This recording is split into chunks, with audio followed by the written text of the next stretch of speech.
afternoon. You're watching the English newscast on Future Television. I'm Yumna Naufal, and these are today's top stories.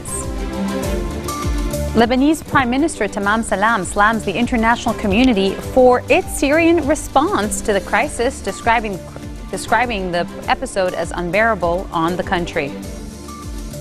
Syrian and Russian aircraft pound rebel-held areas of Aleppo, a monitor says, after the army announced a new offensive aimed at retaking all of the city.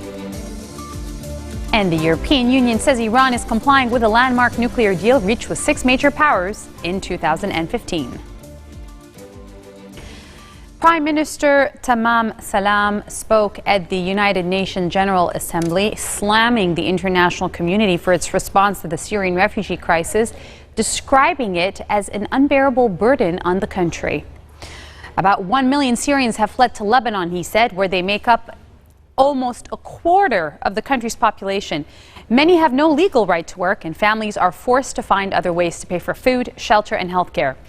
He said Lebanon has more refugees per head of the population than any other country in the world, but it is not party to the 1951 Refugee Convention and has not allowed the UN to set up formal camps for Syrians. Some politicians fret about the impact of mainly Sunni refugees from Syria on the country's sectarian balance. And power in Lebanon is currently divided between Christians, Shia Muslims, Sunnis, and other groups. Registering Syrian births could create a precedent for Syrians to settle in the country, they worry.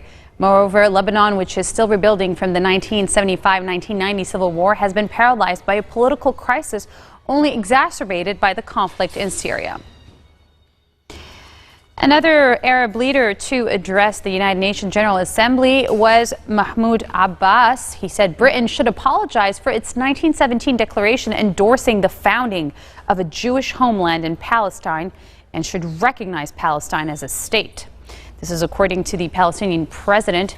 Speaking at the UN General Assembly, Mahmoud Abbas said that the Palestinian people had suffered greatly because of the 1917 Balfour Declaration, in which Britain said it favored the establishment of a home for the Jewish people in Palestine, but that this should not undermine the rights of others living there. The declaration, named for the British Foreign Secretary at the time, offered a more nuanced message than Abbas described.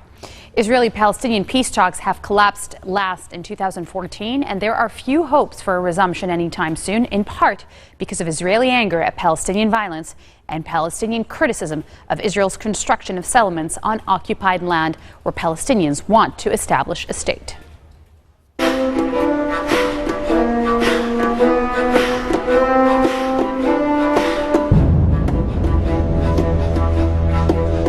Syrian and Russian aircraft pounded rebel-held areas of Aleppo, a monitor is saying, after the army announced a new offensive aimed at retaking all of the divided second city. The Syrian Observatory for Human Rights reported at least 30 strikes on rebel-held districts during the night.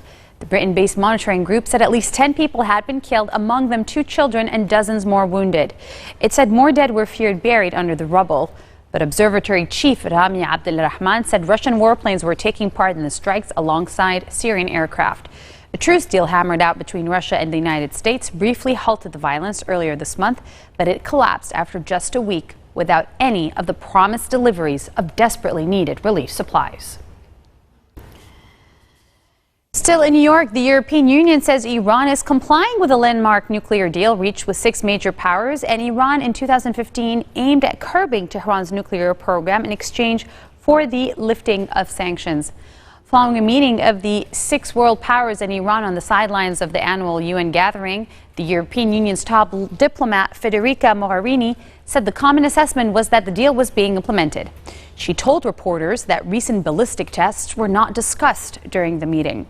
Mogherini said parties at the meeting were also addressing Tehran's complaints that more needed to be done in order to remove obstacles to the banking sector so that businesses feel comfortable investing in Iran without fear of penalties.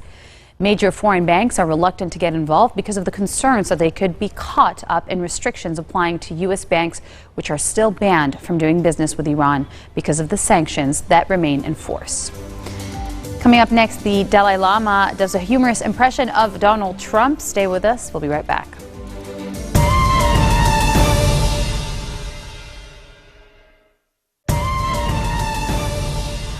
Welcome back. You're watching the English newscast here on Future Television. Riots are continuing in Charlotte, North Carolina, despite a midnight curfew imposed by police after several nights of violence. Protesters have been out in force to demonstrate against the killing of a black man by police on Tuesday. The rioting that has engulfed the city claimed another victim on Thursday, as city officials said a protester shot. With hundreds of protesters gathering in the city for a third straight night, the city imposed a curfew from midnight to 6 a.m. National Guard troops fortified a robust police throughout the center of town, helping to quell the crowd. Keith Scott, 43 years old, was killed on Tuesday by a black police officer as part of a police search for another man. His death is the latest to stir passions in the United States over the police use of deadly force against black men. The family's viewing of the video comes on the same day that the police officer in Tulsa, Oklahoma, was charged with first-degree manslaughter in the fatal shooting of an unarmed black man whose car had broken down and blocked a road. 9 more bodies have been recovered from the Mediterranean a day after a boat carrying hundreds of migrants capsized off the coast of Egypt. Officials say bringing the death toll to almost 100 people. Police arrested 4 members of the boat's crew. Security sources say it has been loaded with almost 600 migrants. The boat sank early off Burj Rashid, a village in Egypt's northern Bahira province where the Nile meets the Mediterranean. Rescue workers and fishermen have rescued 169, suggesting hundreds might have perished at sea. A survivor whose comments appeared in a video posted online said the migrants had been told that about 200 people would be on board, but the smugglers had added another 50, causing the boat to founder. It was not immediately possible to verify the differing accounts, but the survivors' comments suggest fewer people might be missing than initially thought. The Dalai Lama did a humorous impression of Donald Trump on a British breakfast television show. Appearing in ITV's Good Morning Britain, the exiled Tibetan spiritual leader, the Dalai Lama, referred to the U.S. presidential candidate's hair and mouth. Take a look. Let me ask you then about the American elections, which are coming in a month. Donald Trump is a very controversial character. Have you met Donald Trump? Never. What do you think of him? I don't know. Sometimes it's his sort of the way his hair, something like that. And his mouth small. That's my impression. That's a good impression. But I don't know. President Barack Obama awarded 24 American giants of the arts and humanities with medals lauding their accomplishments and sharing some laughed. Comedian Mel Brooks, who Obama has said he admires for his over-the-top Western satire Blazing Saddles, dropped to one knee as if receiving a knighthood after he was given his official citation for a lifetime of making the world laugh. Obama warned Brooks that he would catch him if he tried to sell the National Medal of Arts on eBay. He also gave a medal to Spanish celebrity chef Jose Andres, whose restaurants have been favorite hunts during his time at the White House and who worked on immigration reform issues with Obama. Thank you. Everybody, please have a seat. Have a seat. That we honor them here today. We honor poets like... Now, throughout my time here, Michelle and I have tried to make it a priority to promote the arts and the humanities, especially for our young people. And it's because we believe that the arts and the humanities are, in many ways, reflective of our national soul. They're central to who we are as Americans. Dreamers and storytellers and innovators and visionaries. They're what helps us make sense of the past, the good and the bad. They're how we chart a course for the future, while leaving something of ourselves for the next generation to learn from. Philip's work is full of contradictions that cross genres and culture. Morgan Freeman, who undoubtedly is off playing a black president again.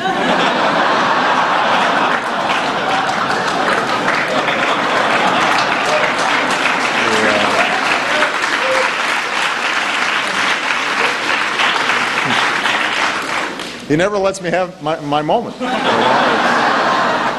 He's always like... Democratic presidential candidate Hillary Clinton got a chance to practice her best deadpan expressions on comic Zach Galifianakis' edgy web show Between Two Ferns, which was posted on the Funny or Die website.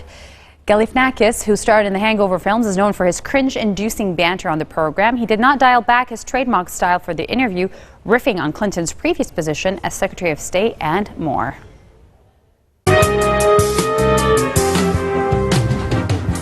Where is he? Where's Zach? God! Oh, just trying to scare her. I'm not getting the Halloween spirit of it all. Not a good idea around the Secret Service. Are you okay? I'm fine. Just bad start. Hi, welcome to another edition of Between Two Ferns. I'm your host, Zach Galifianakis, and my guest today is Hillary Clinton. Thank you very much, Mrs. Clinton, for being here. Critics have questioned some of your decision-making recently, and by you doing this show, I hope it finally lays that to rest. Oh, I think it absolutely proves their case, don't you? Are you excited to be the first girl president? Well, I mean, being president would be such an extraordinary honor and responsibility, but being the first woman elected president and what that would mean for our country, and particularly what that would mean for, you know, not just little girls, little boys too, that's pretty special. Mm-hmm. Not to take away from the historic significance of you perhaps becoming the first female president, but for a younger generation, you will also become their first white president, and that's pretty neat too. As secretary, how many words per minute could you type? And how does President Obama like his coffee? Like himself? Weak? You know, Zach, those are really out-of-date questions. You need to get out more. What happens if you become pregnant? Are we going to be stuck with Tim Kaine for 9 months? How does this work? I could send you some pamphlets that might help you understand. First, you supported Obama's Trans-Pacific Partnership deal, and then you were against it. I think that people deserve to know. Are you down with TPP? I'm not down with TPP. No, you're supposed to say, yeah, you know me. Like the hip-hop group. Don't tell me what to say. Fine, lose. Country goes to shit. Let's talk about Trump. Oh, let's. When you see how well it works for Donald Trump, do you ever think to yourself, oh, maybe I should be more racist? When he's elected president and Kid Rock becomes Secretary of State, are you going to move to Canada? Or one of the Arctics? I would stay in the United States. And what would you try to... Try to prevent him from destroying the United States. So you're going to lead the Civil War? No, I wouldn't take up arms. I think that might be a little extreme. Oh, right, because you were saying before we were rolling that you wanted to take away everyone's guns. Very cool. Cool. I really regret doing this. This has been a lot of fun, Mrs. Clinton. We should stay in touch. What's the best way to reach you? Email? You've got mail. This marks the end of our bulletin for today. Now for a reminder of our headlines. Lebanese Prime Minister Tamam Salam slams the international community for its response to the Syrian refugee crisis, describing it as an unbearable burden on the country. Syrian and Russian aircraft pound rebel-held areas of Aleppo after the army announces a new offensive aimed at retaking all of the divided city. And the EU says Iran is complying with a landmark nuclear deal reached with 6 major powers, as well as Iran, at curbing nuclear program in exchange for lifting sanctions. Those are your Friday headlines live on Future Television. Have a great weekend, and we'll see you again tomorrow.